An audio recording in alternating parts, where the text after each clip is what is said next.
welcome. Welcome back. Well, you're back in my studio. Your studio. Yeah, how's it feel to be a new guest? Wait, what? You're my guest. I'm your guest? Yeah. So this is your show now? This is 100% my show. All right, that's how we're going to do it. Yeah. Well, I'll go ahead and introduce myself. All right, but yeah, please do. Yeah, introduce yourself to everyone. I am John Swanson. I have 32 pigeons locked in my basement. Why? Legally, I can't tell you why, but Are they messenger pigeons? a few of them, yes. A few of them carry messages. Some of them carry, like, goods. What kind of goods? I use the word goods for a reason. Okay.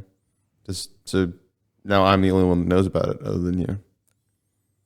I also did just say it on a podcast, so, like, I don't know. I kind of just put myself in a tough spot. Well, they don't know where the pigeons are. Good point, yep. Okay, well, good. I'm glad you have a lot of pigeons. Yeah. I like to cuddle with them. You ever cuddle with a pigeon? I'd be afraid I'd kill it. That happens. How many pigeons have you killed? Be honest. I mean, like, No, don't answer that. That's okay. I don't need to know. upwards of 100. What? That's a lot of dead pigeons. All right, so we got our I bear. think there's more efficient ways to kill pigeons. But anyways. Two birds with one stone. Bear fact for Small today. pigeons, big stone. Yep. Okay, anyways. Bear fact.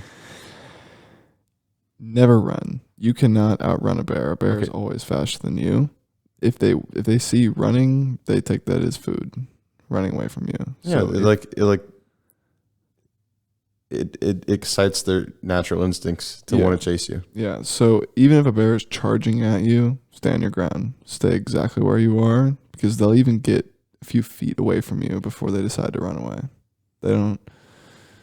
Would you try to swing on a bear at that point? Ooh, I mean, like, if he gets past the point, if I know he's not going to stop, he's going to catch this right hook, you know? What's the type of bear that you have to punch in the nose? I think it's a black bear. I think the black bears are the wussies of all of the bear types. I think they're the most docile. I could be wrong though. I think it is black bears. And there's an abundance of black bears right now, which is great. Love bears, kind of. Scared of them. With grizzly bears, you play dead. They say that though. Wait. If you are attacked by a black bear, do not play dead. So grizzly bears, you play dead. I think black bears you're supposed to like stand tall and try and intimidate them. Male bears, when they are angry and because they fight often, may take a punch on the nose as a challenge. So don't punch the bear. yeah, I wouldn't punch. Don't poke the bear. I think what you're supposed to do is T-pose on it. He would get pretty intimidated. That's a pretty aggressive stance. Exactly. You know what? There's got to be a video out there somewhere of someone being charged by a bear and then They just T-pose. some person's just T-posing on it and the bear gets intimidated and runs away. I feel like that's happened before. We could be the first. You gonna go find some bears? Or we could die. I mean, As long as you get bear spray, you'll be okay. bear spray. Gotta have that bear spray. Just kidding. You can't just rely on the bear spray, but the bear spray is the most effective thing. I mean, 12 gauge. Yeah. But one of my friends, Kurt, is up in the woods right now, living off the land. I think we might have mentioned this before, but he'll come on. He'll share his stories. He might even come back a changed man and tell us his stories because he got a new gun to go out there to go do it. He wanted to get this big old 10 millimeter. I was like, okay, whatever, do your thing. Interesting. And that's his defense, that plus bear spray, because he's going to be living in the woods. He's going to be no further than 2-3 miles from the nearest bear. I mean, all those bears know exactly where he is. Exactly. I think he's in Montana, I want to say. Damn. Where's Yellowstone? Do you know? Yellowstone? Isn't it in Montana? I think it is Montana. I could be wrong. I think it's wherever Mount St. Helena is. No, I don't want Yellowstone the movie. I want Yellowstone the place. No, not Yellowstone, Texas. Damn it. I don't want to offend anyone by assuming that Mount St. Helena is where Yellowstone is, but I think that's where it is. I don't think it's in Yellowstone. Man, you are taking way too long. Yeah, I cannot find it. I'm just looking at where Mount St. Helena is. Was that your point? Mount St. Helens. Yeah, I was wrong. I was totally wrong. Okay, well, I'm glad I retracted that statement. Mount St. Helens is nowhere near It's Yellowstone. like Washington, right?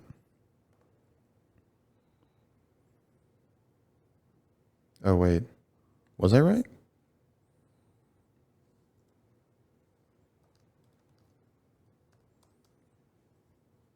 No. Wait. Yellowstone is in Wyoming.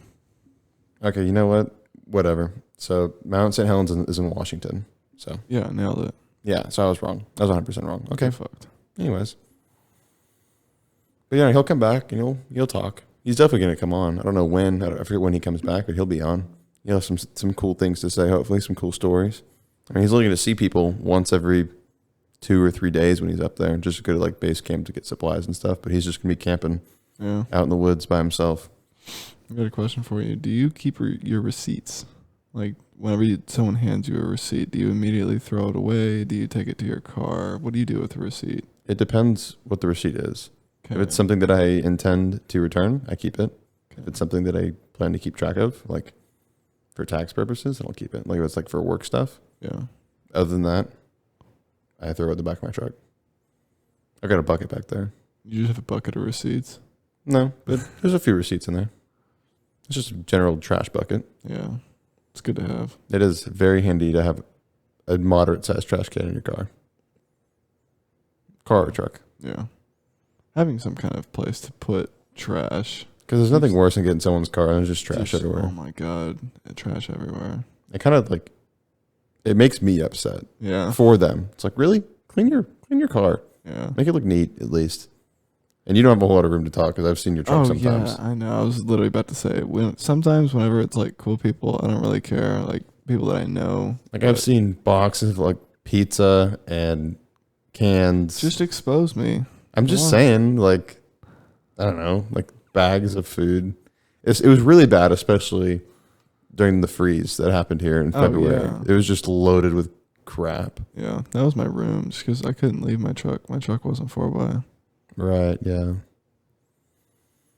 But yeah, I typically throw my receipts away. I mean, I would say 90% of the time I throw them away. What about you? And why do you feel the need to ask me about my receipts? Oh, I'm just wondering. You're just curious? You want to know about my receipts right now? I mean, I know people that keep every single receipt. Like, That feels odd to me. just having a giant, like, shoebox full of receipts.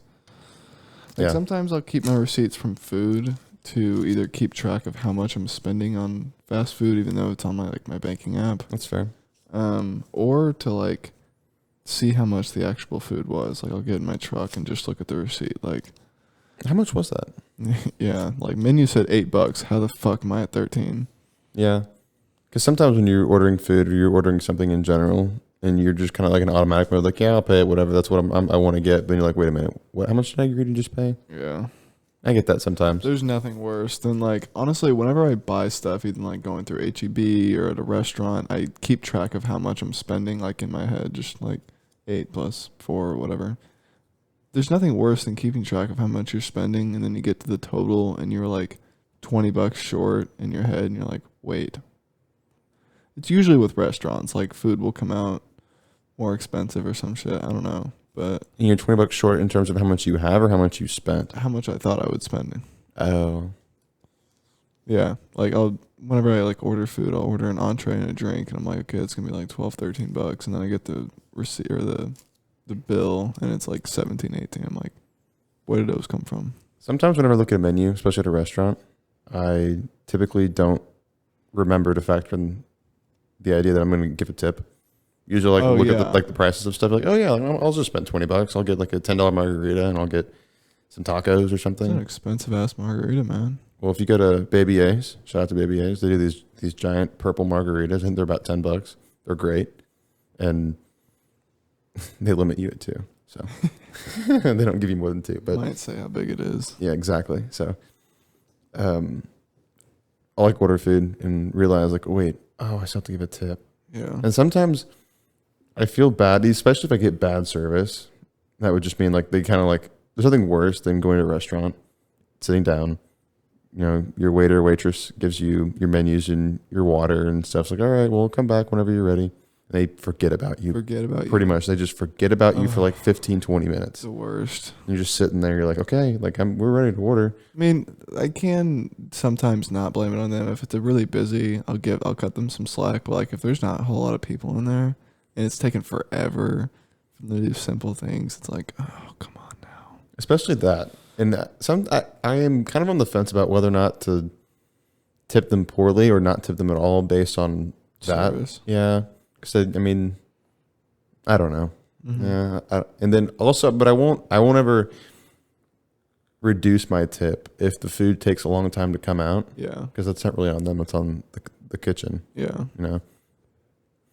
But also it could be because it's happened before where they've put in the wrong order or they forgot to put in the order and they're like, "Oh, sorry, I forgot to put in your order." And it's like, okay, now you're not getting a tip. Yeah, that's your fucking job. It's like your only job. Take the order and give it to the kitchen, and then bring out stuff. I mean, I never worked in food. Yeah, neither. So I mean, yeah. So we don't really know what room to talk. Right. So we don't really know what it's like, but it can't be that hard. Yeah. I mean, like I know some friends that have done stuff in food, and they say, yeah, it's really difficult. I mean, you're on your feet all the time and long hours. You don't get paid a whole lot. You pretty much rely on tips. So that's why I typically try to tip fairly well.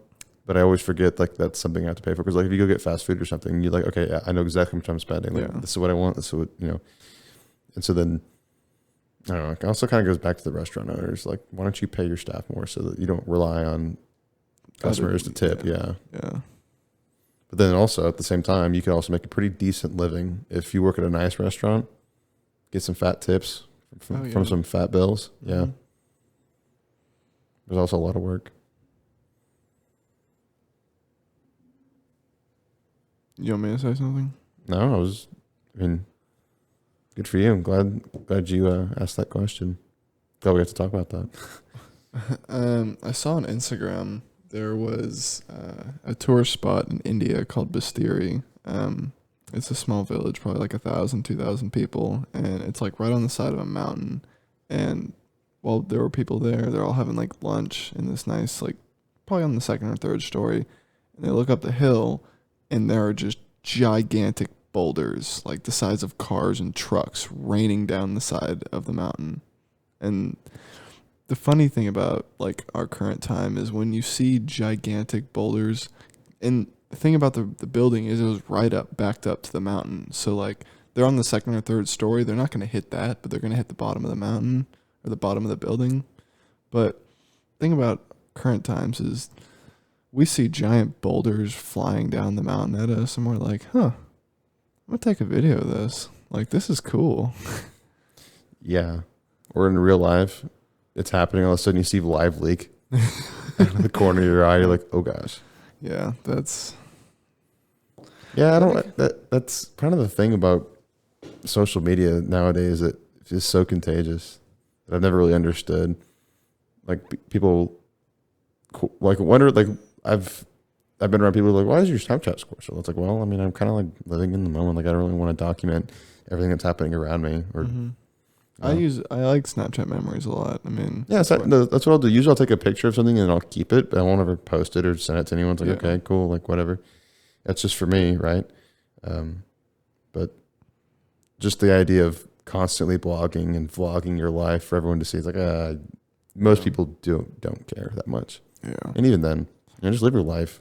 I feel like in the moment where you're taking videos of things and taking pictures of things, you're kind of missing out on what's actually happening in front of you, Yeah.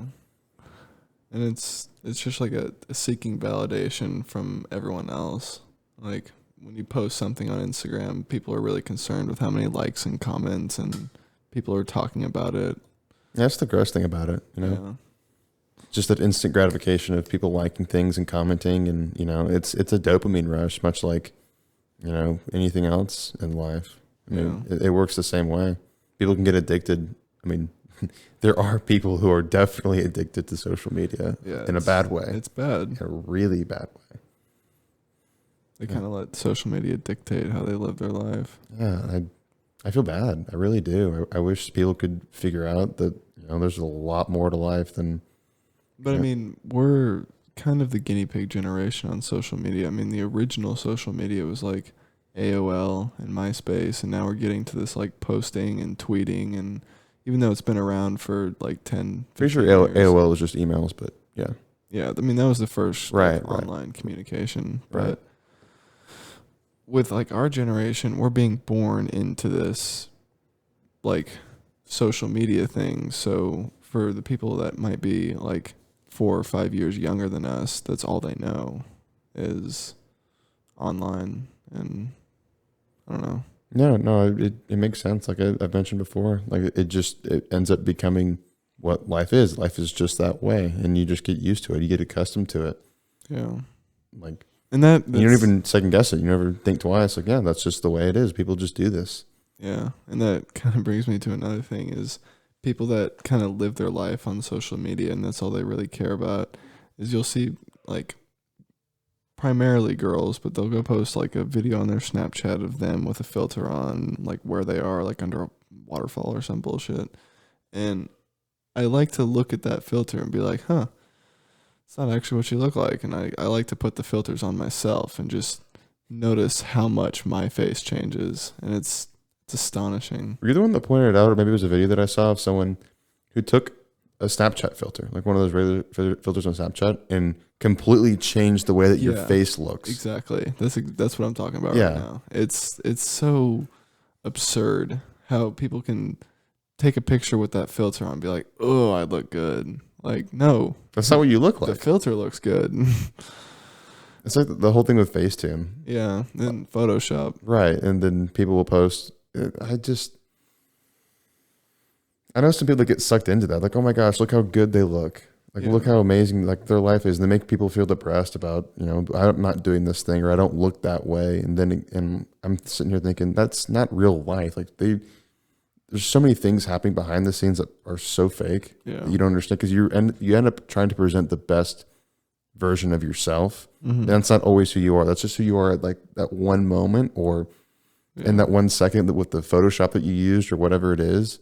So people, you just have to understand when you see these pictures of beautiful people and doing whatever, maybe they're renting these nice cars, or someone else is paying for that trip that they have no means of being there otherwise. Or, and girls will Photoshop their faces and their hair and the filter and all that stuff, and makes other girls feel jealous and feel less than them. But also you have to understand that's not really what they look like. Yeah. And another thing with that is people spend all this time to make themselves look so presentable online, and it does make other people feel less about themselves. And my fucking point just completely left my head as soon as I was going to say it.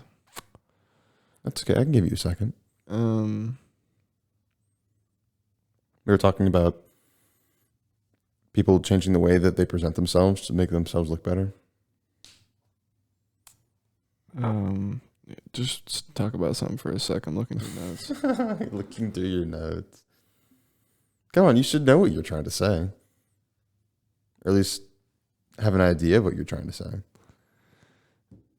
I don't know what it is. Well, okay, so, Instagram was guilty of this. Twitter, not so much. Twitter is, it's just bubbles, people's ideas just being spat out there. And the like and the comment thing is still the same dopamine rush that you get from Instagram. But Instagram is just really just pictures. Yeah. As is Snapchat. Videos. And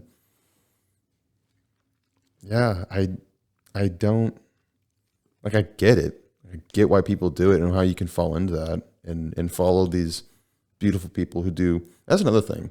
The Instagram influencers. Yeah. The influencers. That's such an odd concept to me. Like, yeah, they have this big following. So then what do they do? Like companies and whoever will sponsor them. That is a way for people to get either people to get recognition or brands to get recognition. They get some kind of influencer to sponsor whatever they do. Some people are just vloggers, and then it'll be a girl or something, and they'll send a shirt or like jewelry to some and like post with it, and we'll send you more shit.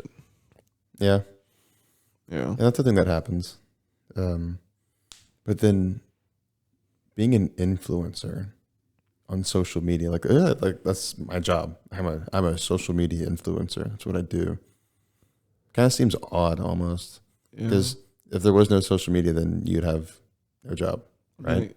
Yeah, that is the thing about with some things with YouTube, and I mean even this, like people can live their lives off making a podcast, but Yeah, anything that's really online is, well, other parties of people will say like that doesn't take any work if you just do all of your stuff online, and they say like if the internet wasn't there, you'd have no job or anything like that.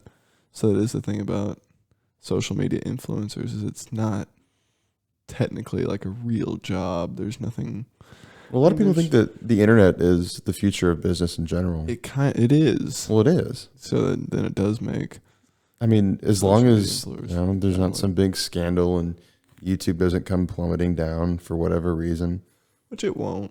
I mean, Did you know that they're a monopoly. They have literally, like, they are the source that you go to if you want to learn how to do anything. If you want to see a video, basically on anything. I mean, there's, I think what was it? There's another website that kind of tried to do that, or is still trying to do it, and they're kind of like an off-brand YouTube. I forget what they're called, but it's just not the same. I mean, YouTube is YouTube. Yeah. There's nothing else like it, and you cannot find it anywhere else. And if you tried to make anything like it, It's not going to be. it's not going to be the same thing because everyone just goes to the same place. Yeah. So if there was, I'm not saying there's going to be.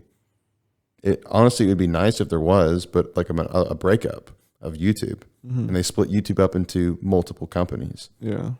separate entities, I mean, yeah, it's a modern day monopoly. Same try- thing with Amazon. And right? Apple. To try and, well, Apple's not a monopoly.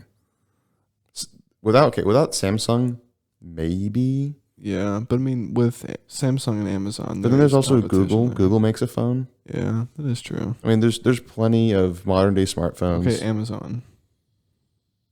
Amazon, dude, they do everything. They ship. Yeah. You can get. Oh my god, I saw like a whole like pie chart of what Amazon does, and it's insane. They have like movie and TV, video, Music. books. Well, like of course, books. E-books. Yeah. Um, Shipping. I mean, they are a facilitator of all goods sold that you can find anywhere. I mean, if there's something that you're trying to buy or something that you want, typically the best place to find it is going to be on Amazon. yeah, 99,000 times out of. Right, because the stores don't have to constantly stock whatever product you're looking for. They can just be stored in a warehouse just waiting for someone to end up buying it. And then when they do, go grab it and ship it. Yeah. So you're not wasting all this time, the limited storage space that you do have in whatever shop that you have, with stuff that people aren't buying that frequently. That's why you'll see so many different, brands go in and off the shelves because they're not selling that well. Yeah. So they only have so much space that they can store stuff. And if it's not selling well, then it's out of there.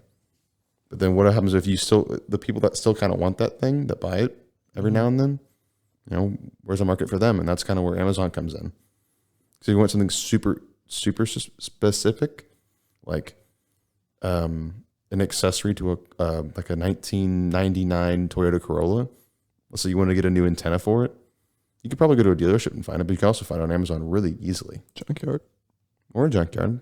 But then you have to go look for it, and that's a lot of effort. It's kind of fun. I mean, It can be fun. But then to some people. why would you do that when you can just go on the internet, go on Amazon, find it in 20 seconds, and say, oh, it's actually cheaper than go finding it in a junkyard. I'll buy it right now. It'll be here in 2 days. 3 days. Yeah. So, One thing I mentioned earlier to you and Mom was, remember back in the medieval times and any time really before that, whenever they needed to shower or bathe, they would just get a gigantic bathtub, fill it with water, and that's not even clean water. That's probably like lake water or river water, wherever they can get water. And then they bathe in it from a ranking of seniority. So the dad would shower first and Bathe. then, yeah, bathe. Then the mom and then the kids or whatever. Just or whatever. what if you The dog probably or the family goat. the family goat. So they give it, then they'd shower or they would bathe how often? Probably like once a month. People would bathe once a month. Somewhere around there, because I mean that's all they can. They'd have to go get all of that water to put in that tub. I mean, think about it. If you're like the fifth child, and it's bathing time, you are bathing in the most disgusting. Just, bleh. Yeah, it's probably full of a bunch of dirt and bugs and whatever. Yeah. And people nowadays would be appalled to have to get in that. Honestly, I would too. I'd be like, oh, I don't know that I want to get in that. I don't know. I don't feel like getting sick today. I'll do it next month. Yeah, I'll wait a month. But then you get A rash. athlete's foot because you're such an athlete, running around without socks on. Yeah. They used to dress so fancy back then. Like, who invented being like that fancy? Like during like the colonization of the Americas and 1600s, they all wore like really heavy stuff, heavy, formal, just every day. I don't get that. Yeah, and then there also was no AC. Oh my god, I didn't even think about that. There's no AC. They got these big old powdered wigs on and like 5 layers of clothes. And I mean, what if you live in like, I don't know what hot parts of Europe are, like Spain? Southern, yeah. I mean, maybe it can. I don't know enough, but I would say probably closer down towards Italy. Yeah, closer to the equator, it gets pretty warm. Yeah, I was gonna say the equator. I think in Italy and around that area, they didn't dress as heavy. I don't think. Yeah. I mean, with like in the desert, like North Africa, like really anywhere in Africa, but mainly North Africa with the Sahara Desert, whenever they would make their clothing, they would just make like giant drapes and like cover their body in white drapes because white is the least like sun absorbing color, like heat absorbing, and they would just make like white drapes to like shield their body from the sun. Yeah. Also, if you didn't do that, you would think that, covering yourself in more layers when you're in the desert would make you hotter and you would die faster of heat stroke probably. But no. But actually, you would die faster if you didn't have the drapes on. Yeah. Because the sun would cook you alive. Literally. Yeah. I mean, probably out in that desert, it gets like 120, 130. You want to take a guess on what it is? Like, I have no idea, and I don't want to know. I don't know what Francis Ngannou had to go through. You know that story, right? What story? About Francis Ngannou, the UFC fighter? I don't think so. How he had to 7 or 8 times, he attempted to flee Africa via raft, navigating I think it's the Bering Strait. Could be wrong. It's not Morocco, is it? It might be Morocco. Going into Spain. And him and whoever else was with him, 7 times they got captured at the border of Africa, and they would drive them out to the middle of the Sahara Desert, drop them off basically to die, and then they would drive away. They made it out 7 times. Did they eventually like make it out? Well, Francis did. Francis eventually made it out. Then he's currently, I don't know if he still is because there's some controversy about scheduling fights, but he won he did win the heavyweight title back in, I think March, maybe back in March-ish. No, maybe it was April, but recently. Nice. Yeah.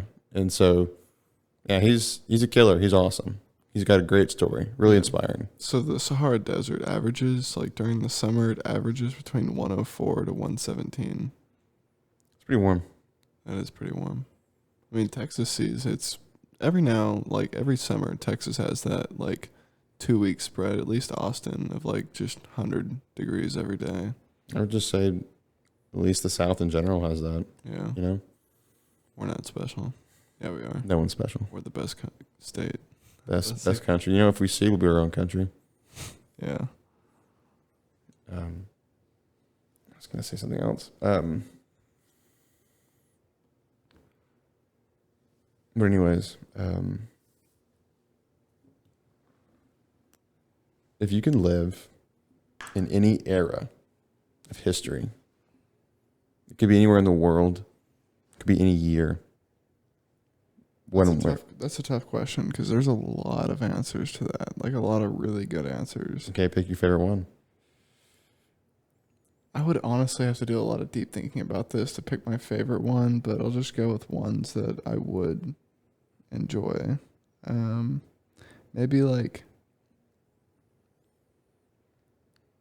500 or 600 years ago during the colonization of America. I would make money. How would you make money? pay me $1 and you don't go to hell, you know how many suckers I would get?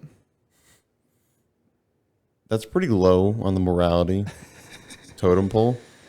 No, but I mean, I think it would be cool to discover America and be like, hey, that's the new lands, you know? Yeah. Um, And then what? And then you're there, and then it's like, all right, time to save my time away and build a country out of nothing. that's a good point. That is a very good point. Remember, you don't have AC. I'm honestly, I'm not too worried about AC. AC isn't going to run my life. If I didn't have AC, that would suck. But, Yeah. I mean, we got AC like, what, 40 years ago, 30 years ago? No, I would say, well, Let's see when maybe, the first air conditioning unit was installed. maybe I would say, I'm tempted to say 100 years ago, but that's probably not right. Let's see. The first air In the conditioner. 50s? Ooh, 1902. So you are right. Yeah, but 100 years ago. So that was the first air conditioner. So air conditioning didn't really come around probably till like the 30s or the 40s to where it was a majority. What do you mean? Because I'm sure Like the majority of people had air conditioning in their homes and wherever? yeah, because I mean, I'm sure whenever it came out, it's new technology. It was probably really expensive. Oh, for sure. And refrigeration. Yeah. That too. But if I could pick any time, I mean, I'm not bound by AC, but I've never lived anywhere where there was an AC, and it's nice to have. Because I know that there's a lot of European countries, they just don't yeah, have AC, and people are, whatever, it's fine, not a big deal. And it's really not that big of a deal. It's one of those things that's just really comfortable. it's a new commodity, or not a new commodity, but a nice commodity. Because if you ever want to go to Europe, typically not the UK, but mainland Europe, and stay somewhere like on a vacation, you go to like an Airbnb or something, No. odds are you're probably not going to be staying in a place that has AC. It's okay. No, it makes sense. So like it's just kind of what their culture is like. Yeah, honestly, that kind of brings me to something. I think one thing about our generation is we're kind of ungrateful. Our generation kind of takes what we have, like an iPhone, for granted, shit like that, because it's always been there, it's always been around. But like, and I'm not trying to completely just dog them, It's just easy to, but because you don't spend the time to think about it. no, not the, well, yes, the ungrateful, but you could be, not to just completely dog them, but you could be born anywhere in Africa. I mean, I'm not trying to like make a joke. You could. I mean, yeah, you could have been born anywhere. You could have been born in any culture, Yeah, in any society on the planet. there are worse. Like if you live in the U.S., if you were born in the U.S., you're kind of lucky. Oh yeah, of course. That's like a bump from the get-go that you were born in a very good economic. It also depends where in the U.S. because there's some bad places, Yeah, some impoverished and unfortunate. But typically, I mean, having U.S. citizenship is incredible. It's the best fucking thing you can. I'm just kidding. It's one of the greatest things that you could possess in the world currently. It's really hard to get if you don't have it. That's why a lot of people try to move here and try to get it, and it's such a celebrated day when you eventually do. You see stories and videos of people being really excited that they finally got their citizenship and being proud of that Yeah, after coming from a different country, whether they came from money or they came from somewhere that was impoverished. And now that that's just the idea of America is you come here, it's the land of the free. mm-hmm. You come here to be liberated and do whatever you want. It's the land of opportunity. Yeah, So not a lot of places have that. And so it's just kind of, I guess, the sayings that go around. I mean, we're talking about this from the inside out, not the other way around. So we don't know really what goes around, what's being said around the world about the United States. But a lot of people want to come here to be able to do the things that they want to do. Yeah. And I remember during the whole Capitol like riot thing, there was a meme I saw. It was like me living in like Middle Eastern Europe making memes about the United States government, even though I have no idea what's going on. no one does. Yeah, It is such an S show. yeah. Doesn't make any sense. It really doesn't. You know what that just made me think? You've cussed like maybe once on the podcast. What do you mean? You don't ever cuss. Well, I typically don't try to. Fuck that. Yeah. Just kidding. Just talking. I mean, just live your life. I'm not trying to tell you how to live. I'm just wondering, So you didn't ask me that question in return, the one that I asked you. where would you live? What era? Yeah. Where would you live? I have a handful of answers. All right, let's fucking hear them. I would say the latest that I would go back is probably the late 1800s, like 1890, 1895, and be a freaking cowboy. That would be so cool to actually be a cowboy. On the frontier. I mean, be right here in Texas, just living my life, going to the saloon and going up to the bartender and getting a whiskey. And So you're just thinking of Red Dead Redemption. not even that, but I mean, have you ever seen some of the really good Western movies? I've seen a few. You've seen like two. Yeah. I mean, there were no laws against drinking and driving back then on your horse. But here's the thing, though. Don't drink and horse. Don't drink and horse. Not promoting that, but I don't think it's against the law even nowadays to be drunk and ride a horse. Because the horse has a mind of its own. The horse isn't going to do something that it's not going to want to do. Yeah. I think you're allowed to. I guess it depends on the state. You could look it up. I bet there's a few states out there like, no, you cannot drink and horse. No drinking and horsing. But I don't know. Being a cowboy would be kind of fun. I mean, just kind of romanticizing about that. That's kind of what our culture does a little bit. At least it did in the past. Cowboy. You know, Kenny who? Anyways, but yes, that's the idea. Is just being a cowboy. And I feel like after some time, I'm like, all right, I've had enough. And Kenny then Chesney. Kenny Chesney. I feel like I would have felt like I've had enough.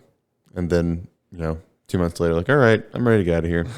But then, there's no going back. And so then I would say another answer that I would have for that would be maybe the 50s. I feel like the 50s would be fun. Yeah, that was kind of right when jazz was really exploding.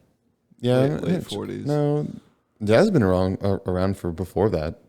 I would say 10s, 20s, and even before that too. The Roaring 20s. Oh, yeah. Music was blowing up. Oh, for sure. I mean, and I wouldn't go back for the jazz. I mean, I'm not a huge jazz fan. I can respect it, but it's not what I listen to on a daily basis. But I would go back to, I don't know, the 80s. I'm not like a party drug person at all. I've never taken a party drug, and I don't really see myself doing it. But I don't know. The stories you hear about what happened in the 80s and the 70s, just... in the 60s, the 60s especially. There were no phones that whatever. You had to write letters to people. Yeah. Imagine the people that still use USPS today. They write letters. But I feel like most people have transitioned to email. But no, I get that. And that's kind of the other place I'd go to. I'd probably go to 1980.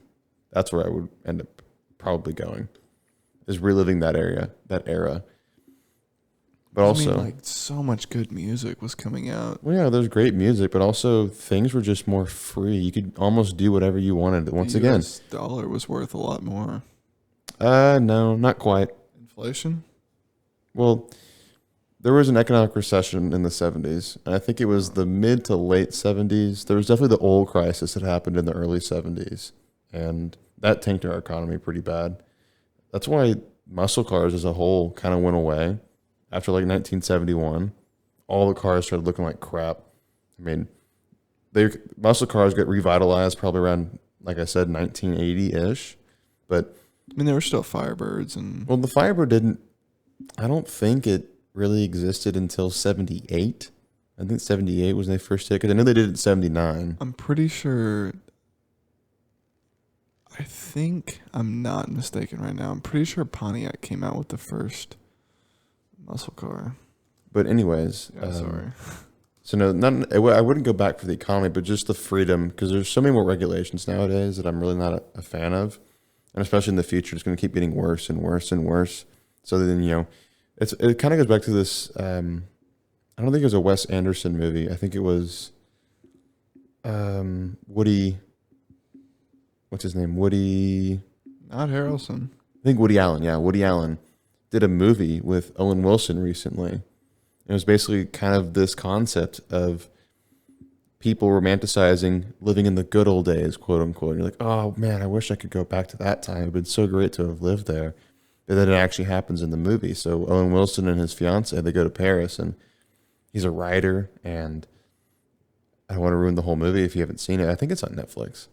But I didn't really want to watch the movie, but I got sucked into it. And then about 20 minutes in, I was like, okay, this is actually pretty good. I want to finish this.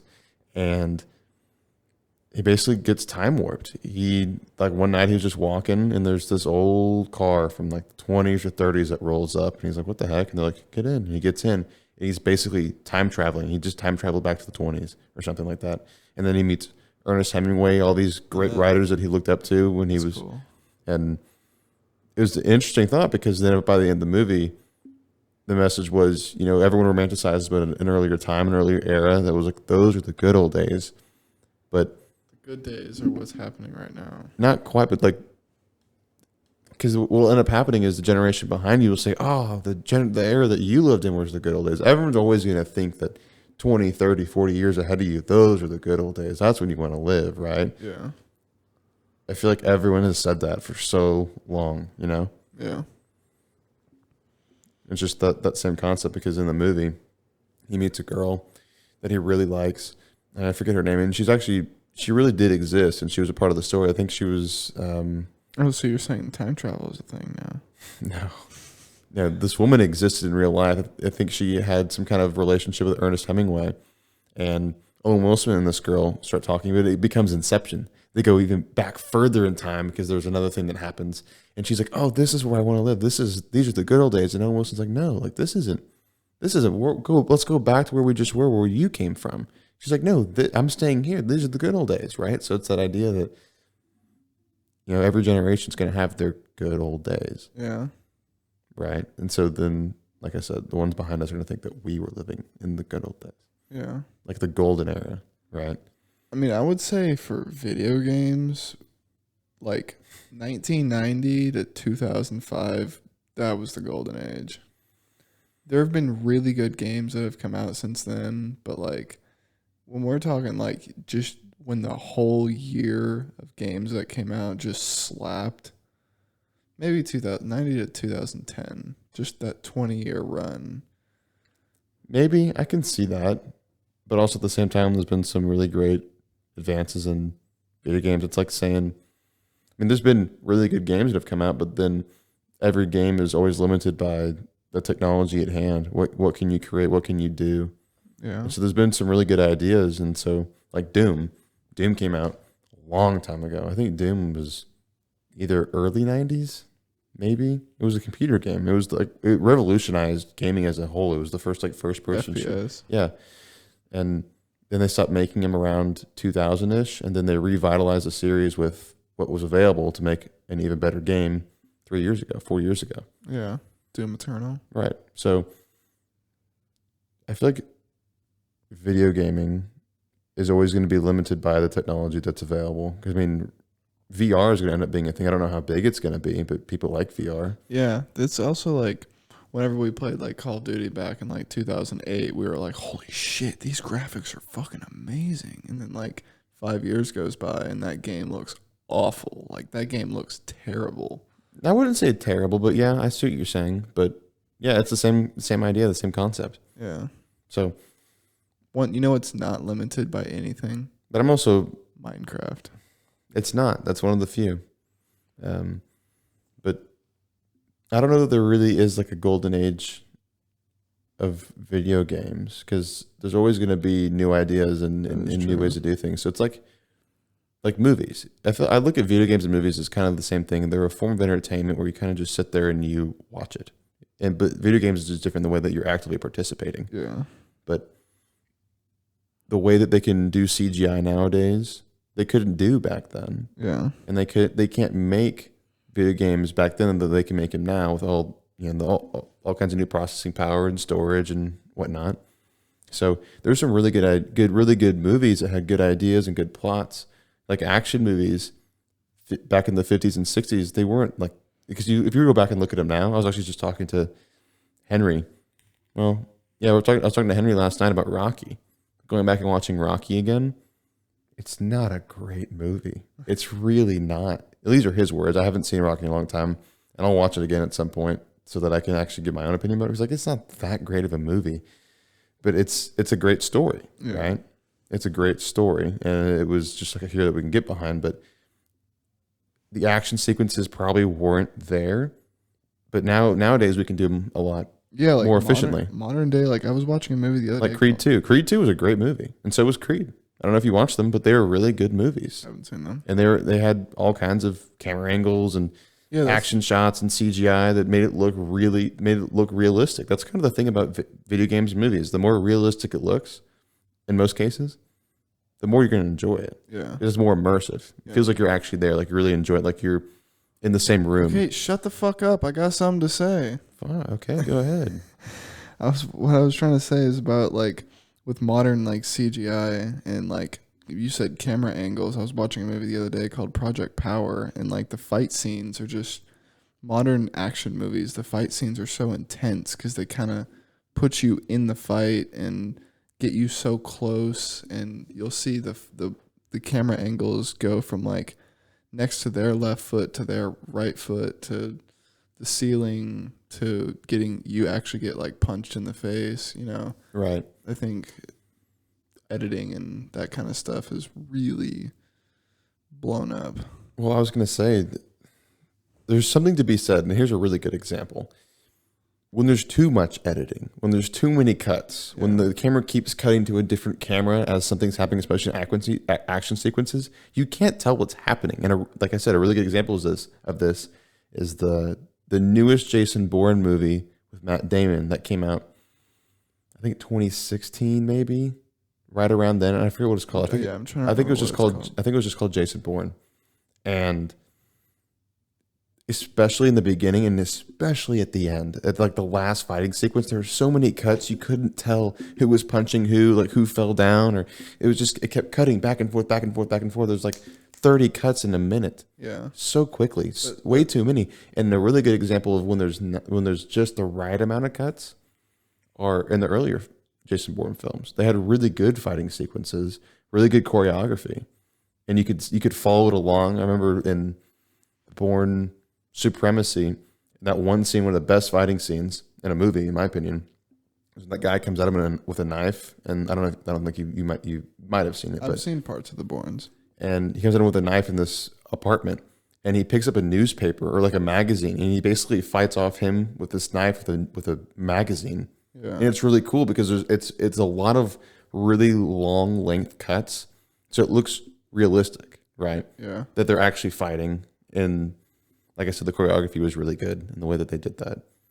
That was a really good action sequence. One thing I can't keep up with is anime. I've tried watching anime. I've had friends be like, dude, you got to get on this one. Like, this one is the shit. And then I watch an episode and I'm just like, what the fuck is happening? Like, it might just be me. I know a lot of people grew up on anime and that's really their thing. But like, when I'm watching anime, none of it, I can keep track of the basics of like how it's kind of going, like the story, but like, it just doesn't make sense. And it's probably a culture thing. Yeah. So people that grow up with different cultures, that's something that they can watch and really enjoy because that's probably something they grew up with, right? Yeah.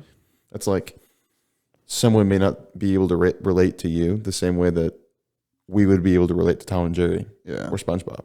Exactly. You know, so we could show Tom and Jerry. I don't know if they had it in Japan, but let's just say some part of the world that, let's say Russia or something. They didn't watch Tom and Jerry. So you show them Tom and Jerry. There could be a handful of people that's like, I don't get it. Like, I don't get why you like that. Yeah.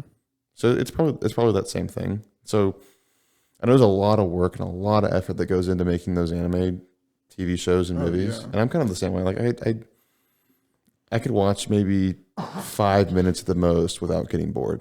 Yeah. It's just not for me. I can respect it, but it's not my thing. Yeah. So Second that. yeah. But there's like some older stuff like that we actually did grow up with, like Pokemon. Remember the Pokemon TV shows? Yeah. And Dragon Ball Z. There was that. Avatar. Avatar. I do like Avatar. I can watch Avatar. Yeah. That's probably one of the only animes I feel like I can really enjoy, and I don't know why that is. I really don't. But I mean, it's not the same as other animes. Like, I guess the animes I'm referring to are just like the fighting animes where, Like One Punch Man. yeah, What One about? Punch Man. I watched the first episode. The first episode was all right, but like, it goes so fast. Things happen so quick. Like, if you look away, they're on a different side of the fucking planet. Yeah. There's at least a clip of that TV show that I saw where the One Punch Man. I don't know his name. Yeah, the bald I guy. think no, I think I remember it. It's like Saitama, something like that. But he gets in a fight with someone. I already know how it's going to end. He basically just uses 1% of his power and just stops this guy the whole way. Yeah. But it was entertaining to watch for like the first 2 or 3 minutes, and then by the end, I was like, okay, I've seen enough. Like that's interesting. And just in that 2-3 minutes, there's so many cuts and editing and drawings that go Yes. into it, and There's a voice lot of work voice there. acting. Like yeah, seriously, it's Lots of respectable for sure. That is one thing whenever I'm watching a movie or a TV show or listening to music is I'll kind of define how good the music is. Like part of the way I'll define how good a song is in my head is I'll keep track of like the drums and each different instrument. And I kind of think of how well it's put together and produced, even with movies and Like music inside of movies. no, music as a whole, movies Oh. as a whole, Oh, TV okay. shows, just Yeah. like how well together it was put and how thought out it was. Well, yeah. I mean, not every movie, not every song is created equal, but there are some projects that have big budgets, and so Mhm. they've got all kinds of people working on it, and sometimes it's a good thing, and sometimes that's a bad thing. Sometimes you have too many voices trying to be heard, and sometimes you overlook things and you miss things. Yeah. And especially making a movie, there's nothing that grinds my gears more than big old plot holes in a movie. Oh my god. You know what I mean? Like It's like after, really like fif- y'all didn't think of this. Like you didn't think that uh, Captain America could have just picked up his shield and cut Thanos' head off in that moment right there. But no, he was too busy like doing like jerking off, you know? like yeah, like there's like really like you didn't. I mean, and then some of it, like I know with horror movies, when they make the person seem like they're absolutely stupid and they can't even run straight away from the killer, they do it to really get under your skin and make you be like, come on, fucking move. Right. So, I mean, I guess part of it, they'll intentionally do it. But there are, like, if I'm watching a movie and there's, like, 2 just fat plot holes, I'm like, okay, I'm going to go waste my time watching something else. Yeah. Also, another thing that I like movies a lot. I really do. If I was I can only watch them with people. I can't watch. I mean, with some movies, I'll sit down and watch. Like, if it's a movie I need to watch, I can watch it by myself. But, like, more often than not, whenever I find myself with my free time, I'm not like, I'm going to watch a movie. I really enjoy movies. I was about to say, if I was in a second life, I would try to make movies. I swear. I love them so much. I can watch unlimited movies by myself. Yeah. And nothing. I just think it'd be really cool. I like movies and I like the way that they're put together. And I think they're really interesting, especially a lot of the really great films. And you can go down the list of, films XYZ by XYZ directors. But it's also kind of fun for me sometimes to watch a good movie, but actively be looking for plot holes in the movie. Just trying to find the things wrong with it. Because sometimes a plot hole will go over my head if it's subtle enough. Yeah. But the gaping ones they're obvious. Yeah. But sometimes there's some subtle plot holes like, they could have done this differently. I'll look for them. And it's kind of fun sometimes. Yeah. Because then now I'm like actively participating in the movie as it's happening and picking up on more details than I would have the first time. And I can go back a second time and look for plot holes, and maybe I'll find something that I didn't before. But there is one movie that I definitely want to go see again that I saw in theaters when it came out, which is Tenet. And a lot of people didn't understand that movie. It was a lot of moving parts really quickly. But I know for a fact, I haven't done a bunch of research on it since I've watched it because I don't really want to. I want to figure it out for myself. Yeah. But there's so many little details in that movie.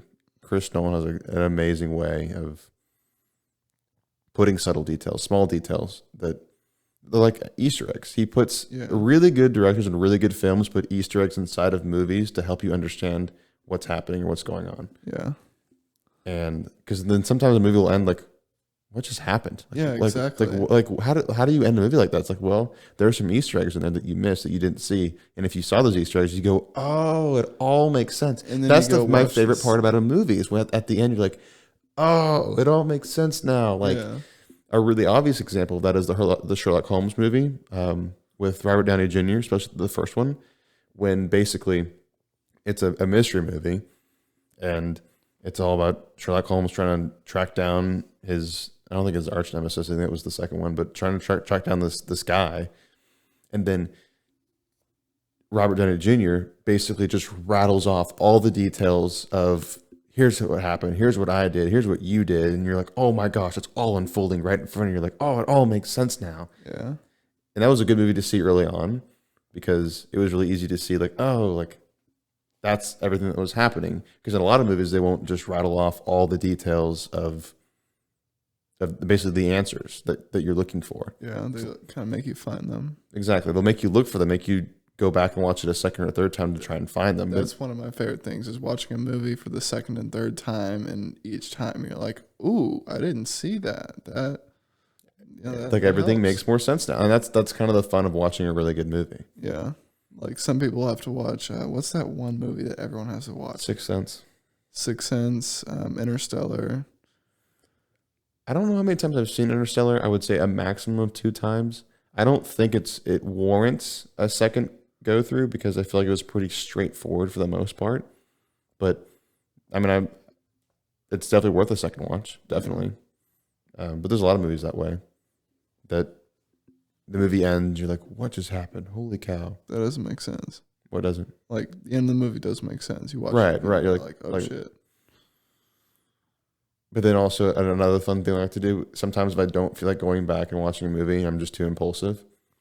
I'll look up XX movie explained, and I'll just watch that 20-minute YouTube video and be like, oh, why didn't I think of that? Yeah. I should have thought of that.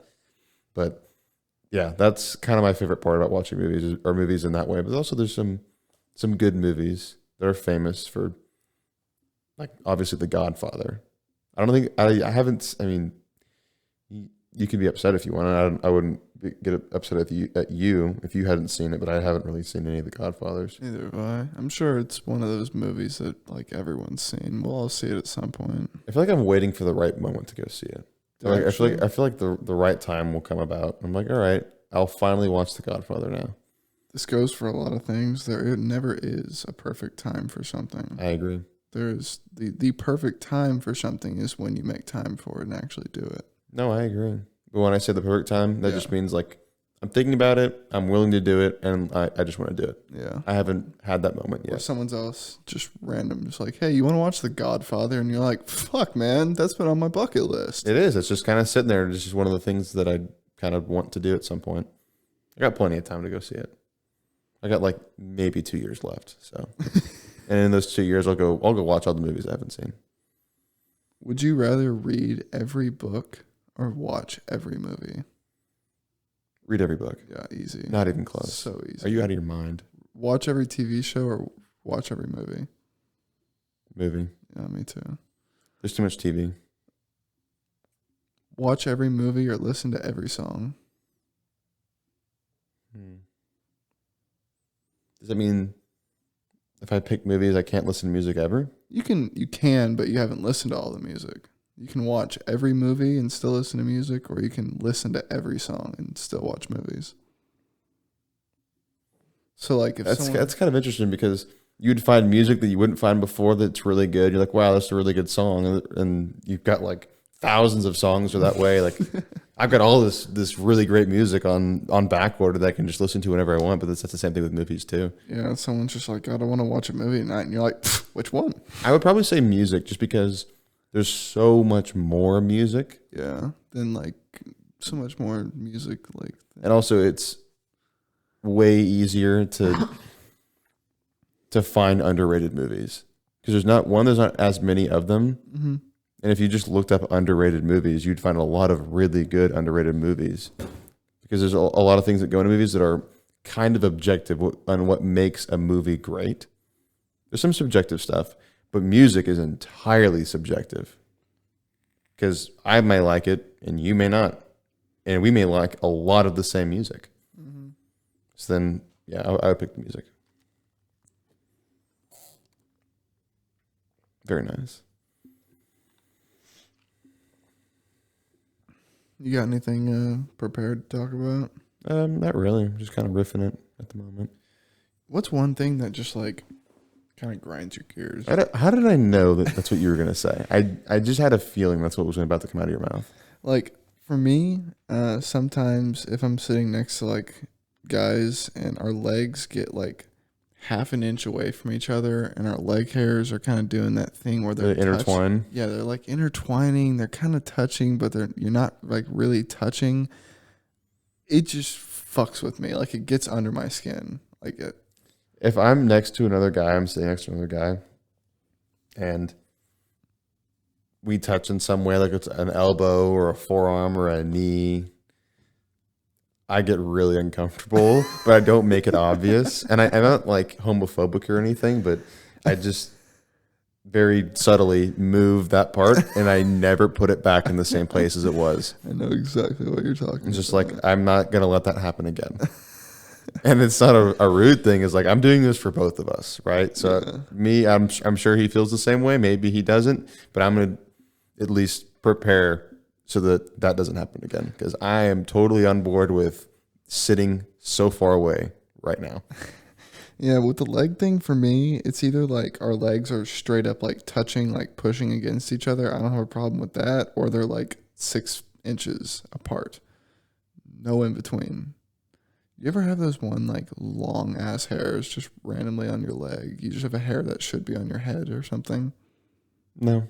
Dude, David pointed one out on my knee the other day that like it was a hair that should be on my head, but it was connected to my knee.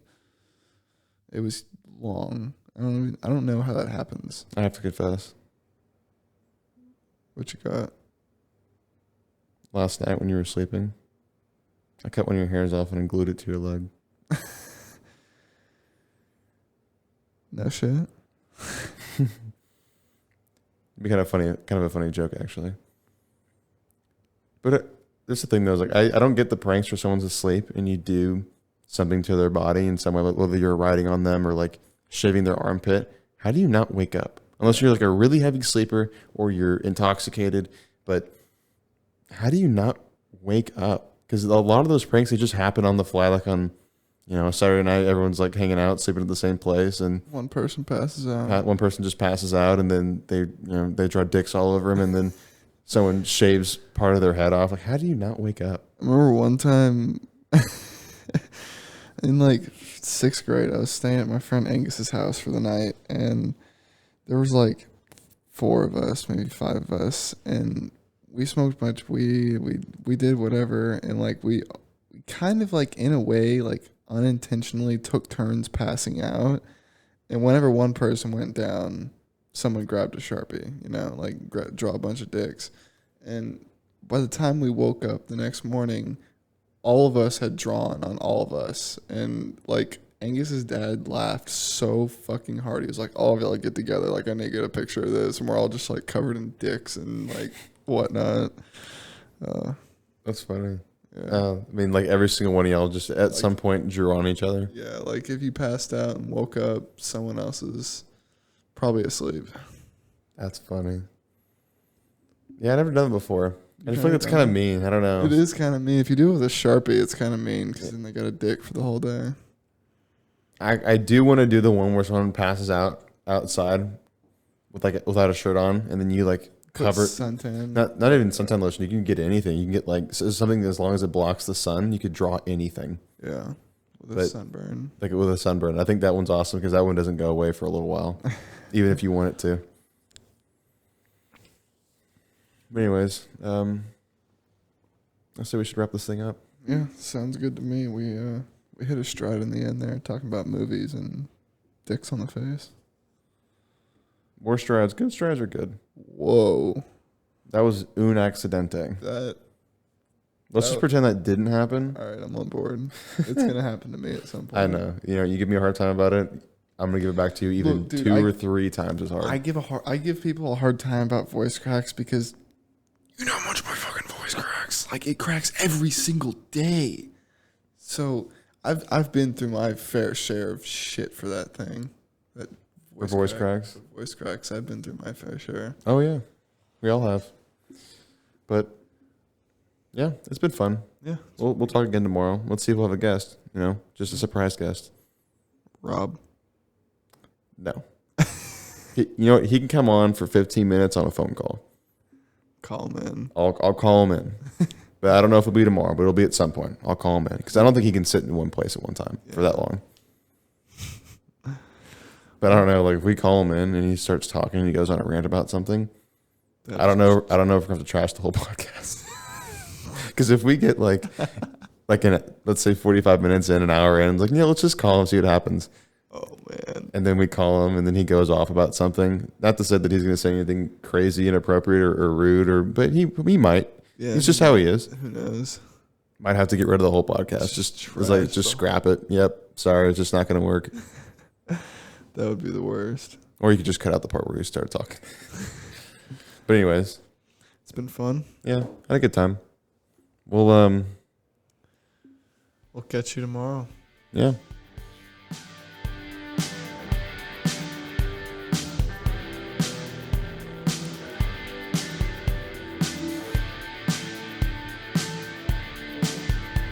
Actually, when someone calls you and you press pick up right when it hangs up on its own.